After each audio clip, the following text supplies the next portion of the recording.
Hello everyone and welcome back to my channel. I hope you're all doing well. Today we are going to go over a phone call that Stephan Sterns made from prison to his parents. Now there are many of these calls that I want to work through, so you can expect many more videos like this one to come out pretty soon. If you don't know who Stephan Sterns is, then I suggest you go and read the description of this video, and there I will also share a link to the playlist I have on all the videos I have created on the Madeline Soto case. I just can't do a recap on this case in this video because it's just going to take way too long, and I believe most of you have been following this case and are pretty up to date with what's going on. So before we jump in, I have to ask, please like this video to help me out, and also if you enjoy true crime, please consider subscribing. I'd also like to give a big thank you to Grizzly True Crime. She has done a phenomenal job in covering this case, and she also made it possible for me to make this video. Now, let's have a listen to the call that Stephan Sterns made to his parents on the 13th of May of 2024. Keep in mind, this was not very long after he was arrested. How you been? Well, you know, had the world's shittiest birthday present, so. Yeah, and then you didn't call, so I'm assuming because of changes that they prevented you from calling? No, they were actually moving me around a lot, shuffling back and forth, so I was having to get my phone privileges jockeyed back and forth, which takes a little while. And then, like I said, the days that I was asking, we happened to be on lockdown on those days. So it's just been inconvenient. Okay. Very inconvenient timing, and then we were on lockdown all weekend. I wanted to call on Mom's birthday. I tried to call yesterday. I tried to call Saturday, and it was no go anytime. So right off the bat, I am just shocked once again at the entitlement of this man. He has the nerve to complain about the world's crappiest birthday behind bars when Madeline Soto was the one who had the crappiest birthday. She was murdered by him allegedly one day after she celebrated her 13th birthday. And he has the audacity to complain about his birthday. That just really works me up. Were you expecting these charges? No. The murder charge. Oh, well, we know you're not. Okay, so you got blindsided by that. Yeah. Obviously, you know, it's not true. You know, I never would have wanted her gone for any reason, so, you know, premeditated first degree is kind of a dick punch. Hold it right there. He wasn't expecting a murder charge? I mean, how is that even possible? He must be delusional, okay? And he goes on to say that he wouldn't have wanted her gone for any reason. I don't even know the guy, and after seeing all of the evidence that police uncovered, I can think about 1,000 reasons why he would have wanted her gone. No, I was wondering if you had any updates or anything. Nope, we haven't heard a thing. Just, you know, speculation that she's been Hiding put in an institution and hiding in an institution. at her lawyer's request. Yeah. I mean, are you cooperating with police about her participation in any of this stuff? There's been no opportunity for me to cooperate with anything. As I understand, the police keep saying that I'm uncooperative, but they haven't asked me anything to cooperate with, so whatever that means. That part was very interesting, and I think it's okay for us to assume that they are talking about Jenn Soto here. And we have all been suspicious of Jenn from the get-go. I mean, how could we not be, you know, with everything she has said and all of her reactions? It's just insane, okay? But they mentioned there that they heard she was in an institution, okay? And I've heard that too, which also angers me because in my opinion, in my unprofessional opinion, the only institution that she belongs in is in prison. But it's interesting to me that his dad actually asks him if he is cooperating with the police regarding Jenn Soto's involvement. And we are assuming once again that it's Jenn Soto that they are referring to. But that suggests to me that at this point in time, they believe that she was involved. But then we have to remember that Stephan's parents had an interview with Hidden True Crime a bit after this, where they told them that they had come to terms with the fact that Stephan acted alone and that he was solely responsible for everything that happened. So I would like to know what happened and what changed from the time of this phone call until the time that they had the interview with Hidden True Crime. Did he say something to them? I doubt it, because then we would have heard it on a phone call, but they must have seen something that made them change their minds. Are you able to share the Saturday night before you left for Kissimmee? You were pretty upset about something. Did it have to do anything with Kissimmee and the events that took place the next couple of days? No. No, I was just stressed out about money and job and everything like that. I was so happy when his dad asked this question, because this has been something that has been on my mind from the beginning of this case.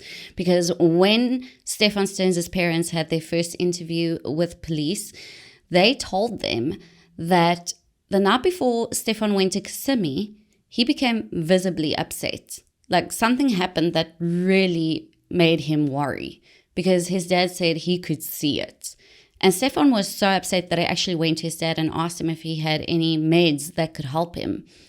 And I'm wondering, and I've always wondered, what happened that made him panic like that? Did he maybe receive a call from Maddie saying that she was going to tell?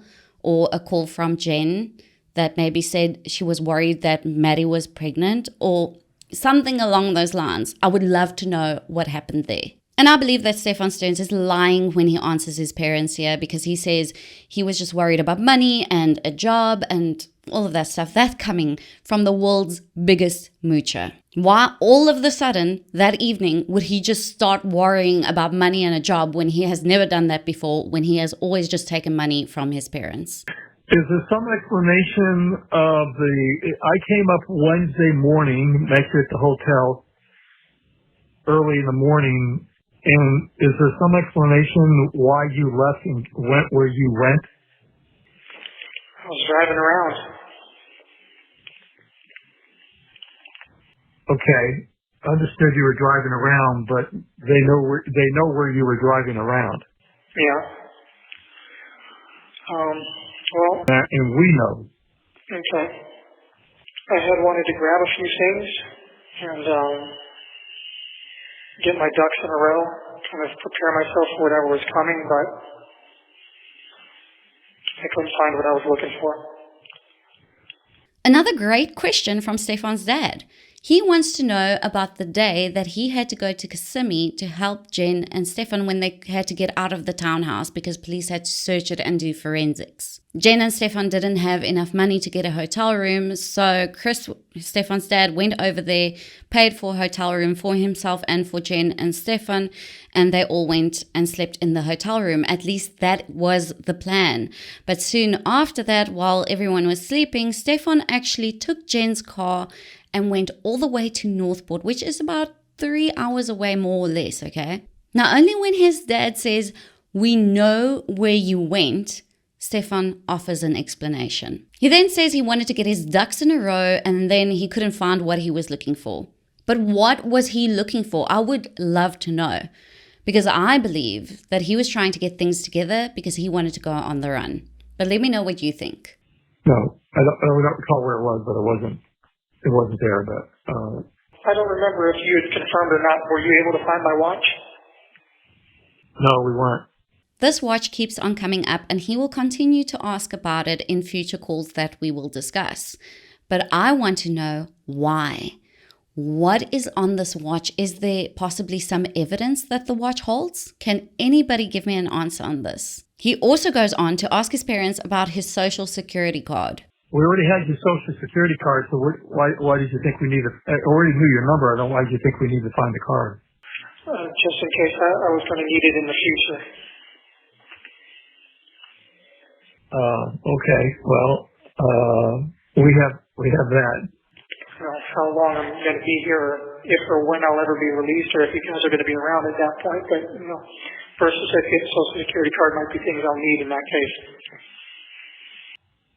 Well, the penalty for the crimes you have been charged with carry a minimum 40-year sentence. So obviously we're going to be gone Rick will be gone. We'll all be gone. I mean, we're sad about that, obviously, because there won't be anybody here for you when you come out. Yeah, and I'll be lucky if I have another 40 years left in me either, so.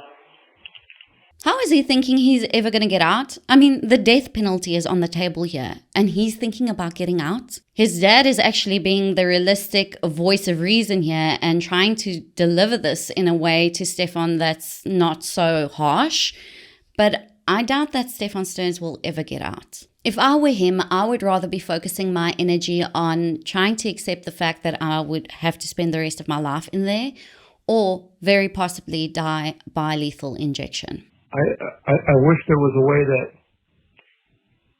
you and I can have a conversation, all of us could have a conversation to understand what's taken place, how this came about, how you arrived here, because it would help us better understand the situation, because we're at a loss for understanding how all this came about. I mean, we're just totally baffled. Well, I didn't start it. Okay, you didn't start it, but you participated in it, which is just as bad as not starting it, but that's for another day. Again, I don't know details or anything, but, I mean, if you'd like to schedule a visit with me or something, maybe we can find some way to talk. I don't know. I think we're always going to be recorded, so there won't be an opportunity to do that. So here Stephan's dad brings up a very uncomfortable topic, and I can only imagine how difficult it must be to come to terms with the fact that your son actually did something like this, but then having to ask him about it must be difficult too. But I'm assuming he's talking about the evidence that was found on Stephan's drive and his phone of him SAing Maddie. And Stephan immediately replies to this and says, I didn't start it. Well, if you didn't start it, then who? Is he implying that Jenn started all of this? Now, he could, of course, be lying, and I know we cannot trust a single word that comes out of this person's mouth, but I love the fact that his dad then says, well, if you didn't start it, you still participated in it, which makes it just as bad, which is a cold, hard fact. And as soon as he hits him with that fact, Stephan sort of backs away and says, well, I can't really discuss anything over the phone. And he's trying to say that he can't say anything because it's being recorded. And I get it. He still has to go to trial, so he can't jeopardize it by saying anything incriminating on the phone. I really do get that. But in everything that Stephan Sterns has said so far, it just feels to me like he's playing the victim. Well, I didn't start it. Oh, poor me. I had a bad birthday in prison. I mean, I have not heard him take responsibility for anything so far. And that becomes even more clear in the upcoming calls that we will be discussing. Further on in this call, he just goes on to ask his parents for more money, as he has always done. And his dad actually says he will try, but they are dead ass broke. So there were three things that really stood out for me in this call. And the first one was where he said he was surprised by the murder charge. I'm surprised that he's surprised by that. I mean, how? The second thing was the fact that he said that he wanted to get his ducks in a row the day that he left Kissimmee and went to Northport, and he went in search of something. I would really love to know, what was he looking for? Was he looking for that watch maybe that he keeps on asking for? And I would also like to know if he was planning on going on the run. And then the third thing, of course, was where he said, well, I didn't start it. And that just makes me wonder how this trial is going to go and what his defense will look like. Because I'm almost thinking, just when I listen to this, I'm thinking he's going to blame everything on Jenn Soto. He's going to say she started it. And that might be true. I don't know, okay? But he definitely plays a part. And his dad made that clear to him here, even though he wasn't ready to accept that. But I wonder if his defense is going to go that way. I'm very interested to know how they will blame her, or if they will blame her at all. But let me know what you guys think about all of this, and if you have any answers to the questions that I have asked, because I know you guys are so great at this. Often you remember things that I have already forgotten, and to be honest with you, My mind has been busy. It has been a very difficult time in our lives. My mom was extremely sick and she is out of hospital now, but still not completely out of the woods. And I'd like to thank all of you that have sent messages and that are praying for her. I really appreciate it from the bottom of my heart. But that's going to be about it for today's video, guys. Thank you so much for tuning in, and keep an eye out for my next video where we will dissect the next call from Stephan Sterns to his parents. And until then, stay safe and I will see you in the next one.